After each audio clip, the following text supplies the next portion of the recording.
जून से एक बार फिर शताब्दी एक्सप्रेस दौड़ने वाली है। आपको बता दें 39 दिन बाद फिर से शताब्दी एक्सप्रेस शुरू होने वाली है। कोरोना की वजह से 9 मई से नई दिल्ली हबीबगंज शताब्दी एक्सप्रेस रद्द कर दी गई थी। आपको बता दें शताब्दी एक्सप्रेस 9 मई से रद्द थी और अब शताब्दी एक्सप्रेस को नियमित ट्रेन की तरह चलाया जाएगा। तो अभी तक ये एक स्पेशल ट्रेन के तौर पर चल रही थी, लेकिन अब इसे नियमित चलाया जाएगा और 17 जून से एक बार फिर शताब्दी एक्सप्रेस शुरू होने जा रही है। तो हमारे साथ हमारे संवाददाता वासु चौरे लाइव बने हुए हैं। वासु, एक तरह से कहा जाए एक स्पेशल ट्रेन के रूप में शताब्दी एक्सप्रेस चलती थी, जिसे अब नियमित ट्रेन करने जा रहे हैं और 17 जून से ये फिर से एक बार पटरी पर दौड़ने वाली है। क्या जानकारी?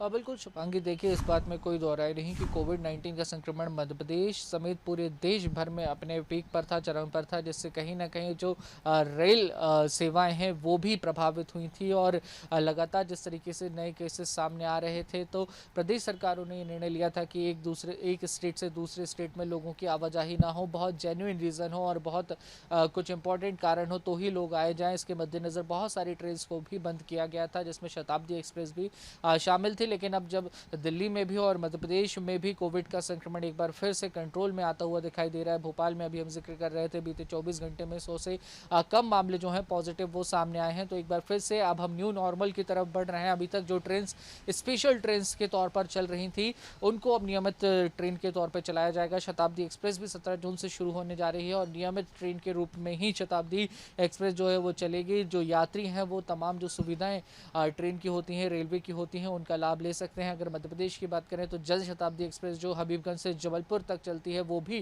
कोविड संक्रमण के कारण बंद कर दी गई थी, वो भी शुरू हो चुकी है। तो कहीं ना कहीं ये कहा जा सकता है कि जो कोविड ने व्यवस्थाओं को बेपटरी कर दिया था वो फिर से पटरी पर लौटती हुई नजर आ रही है। न्यू नॉर्मल की ओर हम बढ़ रहे हैं, लेकिन रेलवे ने इसके साथ एडवाइजरी भी जारी की है कि तमाम जो कोविड की गाइडलाइंस है उनका पालन करना होगा।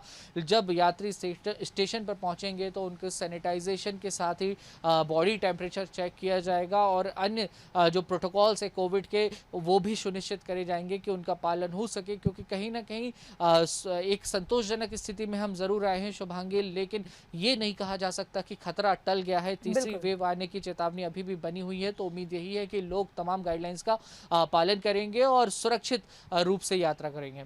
बिल्कुल वासु, नॉर्मल की तरफ तो हम बढ़ ही रहे हैं, लेकिन लोगों के मन में ये विचार भी आना चाहिए कि लापरवाही नहीं बरतनी है और जो गाइडलाइंस है उनका पालन भी करना बहुत ज़रूरी है, क्योंकि संक्रमण काबू में आ गया है लेकिन संक्रमण का खतरा नहीं टला है। बहुत धन्यवाद आपका तमाम जानकारी के लिए।